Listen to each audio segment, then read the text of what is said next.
can't understand that.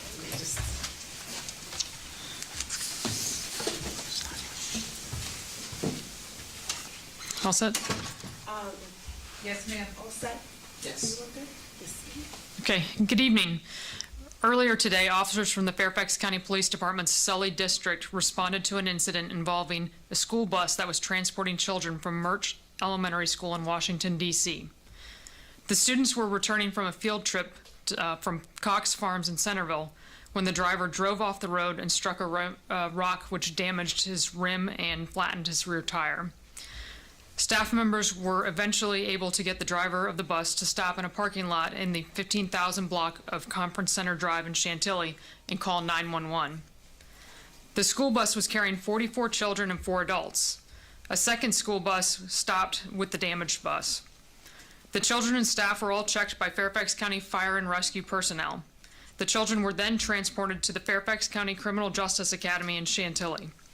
This facility trains new police officers for the Fairfax County Police Department, the Fairfax County Sheriff's Office, as well as police officers for the towns of Hernan and Vienna. The students were able to play in the gym with recruits and staff from the Criminal Justice Academy, as well as the Fairfax County Fire and Rescue Department personnel that were on scene. Troy Reynolds, 48, of Oxon Hill, Maryland, drove the bus that went off the road. The officers who responded quickly realized that Reynolds smelled of alcohol.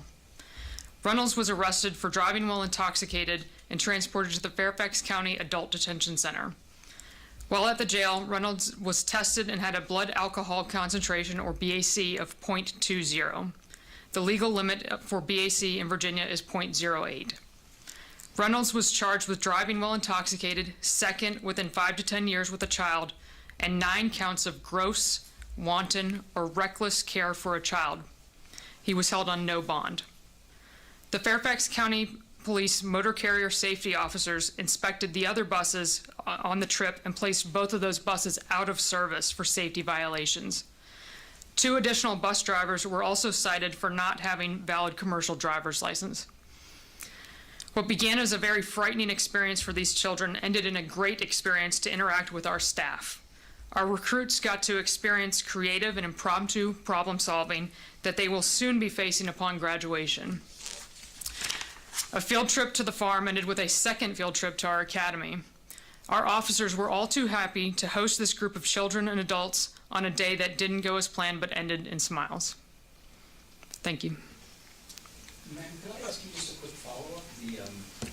Could you go over, so there were 2 buses, obviously the one was involved in the person that was arrested, but both had safety violations and both also didn't have proper commercial licenses, did I hear that right? That's correct. Could you just... Yes. How many buses total, 2 or 3? So there were 2 buses on the original trip. When the one bus was out of service because of the damage, they did request an additional bus from the company that services Washington, D.C. public schools.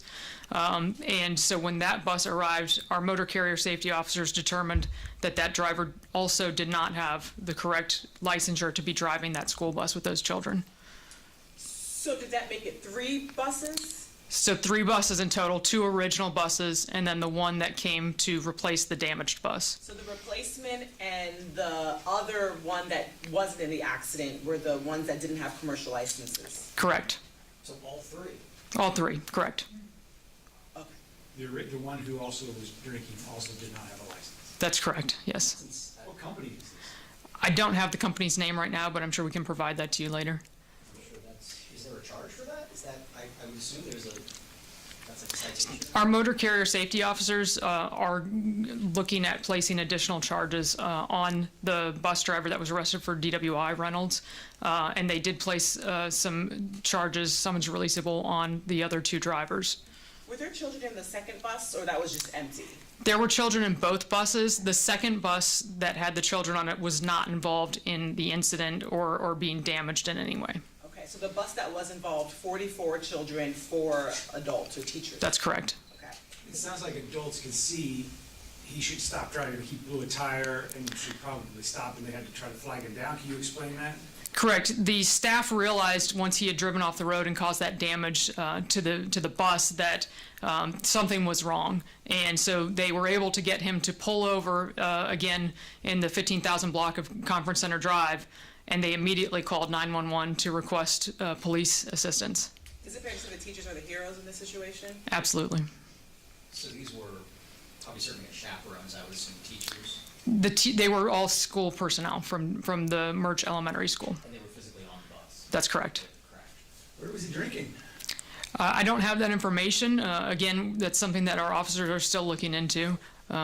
Nothing was located on the bus. Our motor carrier safety officers did full inspections of the bus to include an inventory, and again, nothing was found on that bus. 'Cause that's a lot of alcohol, Correct. and there's no alcohol at Cox Farms, might ask. I'm sorry? They don't serve alcohol there. Correct. So he must have had it on the bus. One would assume he had it on the bus with him, or he stopped somewhere. Again, I don't know that information right now. All I can say is that at this time, we know that there was nothing found on the bus when our officers did that inventory and inspection of it. Is there any thought, ma'am, that he was intoxicated driving the children to the field trip? Again, I don't have that information. I do know that as soon as that school personnel realized something was wrong based on the driving behavior of him driving off the road, they immediately worked to get him to stop and call 911. And at least lastly for me, from the point at which he hit the rock to where he stopped the vehicle, how long did he continue to drive approximately? I don't have that approximate distance. It's not a great distance, but again, they worked to get him to pull over as soon as they could get him to pull over. And the distance from Cox Farm to the scene of where he hit the rock, that's not far either, is it? It's not far, no. I don't know, I don't want to ask you to speculate in a personal matter, but I guess I do, actually. So you got 3 buses or bus drivers that failed these kids. What kind of danger were they in? What do you make of this situation? Yeah, it's obviously a very concerning situation. We expect our children to go to school and come home safe every day, to include if they're on a field trip. So this is very concerning, and I believe this is something that the DC Public Schools are going to be taking very seriously. So. I'm sorry, I don't know if you mentioned, do you have an age range of the students again? They were in elementary school, so. And then, I'm sorry, you said he was in his 40s? Yes, I believe so. And from Merrill? Correct. Can you give approximate numbers of the student in the bus during that time? There were 44 students on the bus and 4 adults, and this is the bus that was in question. Altogether, we hosted 93 students and 8 staff members at the Criminal Justice Academy. And you might have said this, but for how long? How long did it take to finally get somebody to come get him that was qualified to do so? It took several hours and a lot of coordination between both DC Public Schools and the Fairfax County Public Schools and Police Department. And I'm sorry if I'm being, who actually took him home then? We did coordinate with the Fairfax County Public Schools, and DC requested assistance through them, and so we provided 2 buses that transported them back to the school. Sorry if I missed that. So they were put on Fairfax County Public Schools buses back into DC. Correct. And then, do we know what the safety violations were for the buses?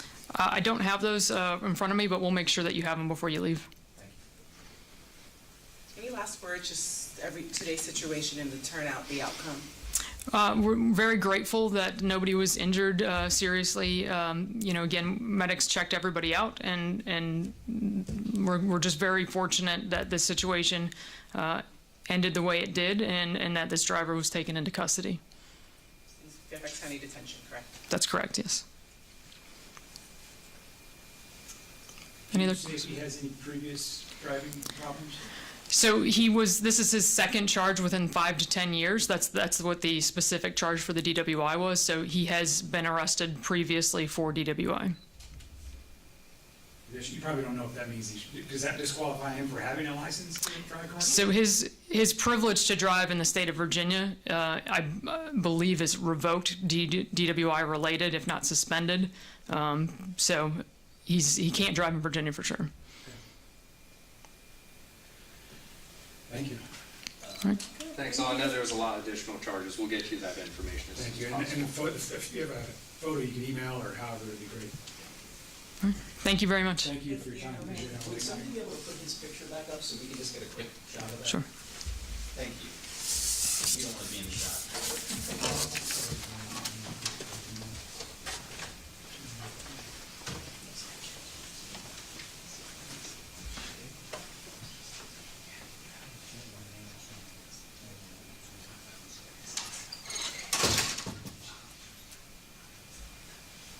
Did I hear you guys say that they had photos of the scene, of like the new damage to the bus or something like that? So the damage to the bus that we just had was just specifically of the tire. You can see that the Oh, I missed that. I'm the sorry. rim is Okay. bent, and we can flip back to that too. Okay, thank you. Yeah, so the rim was bent and the tire was You got- mostly deflated at that point. Okay. But Yeah, I think if everybody else is good with that, I'd love to see it again, because I didn't notice. Yeah, he just walked out with the Oh, okay.